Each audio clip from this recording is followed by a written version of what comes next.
નમસ્કાર, હું સુરભી વાલવા. આપ જોઈ રહ્યા છો આરપી ગુજરાત ન્યૂઝ રાજકોટ. રાજકોટમાં કાલાવડ રોડ પર આવેલા સ્વામિનારાયણ ચોક મંદિર ખાતે વિકાસ સપ્તાહ 2025 વિકાસ ગામ વિકાસ ગુજરાત અંતર્ગત કાર્યક્રમનું આયોજન કરવામાં આવ્યું.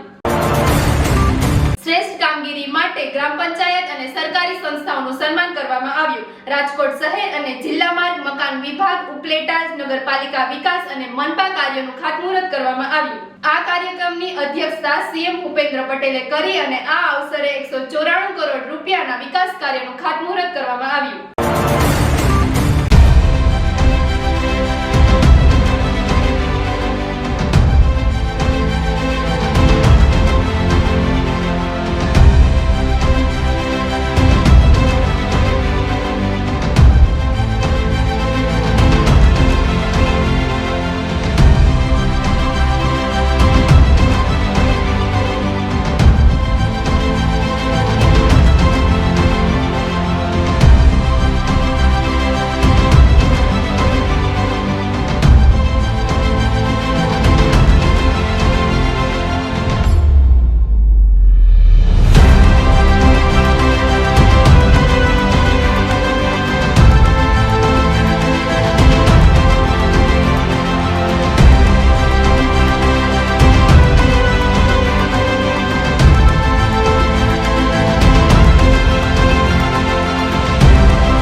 વધુ સમાચાર માટે જોડાયેલા રહો આરપી ગુજરાત ન્યૂઝ રાજકોટ.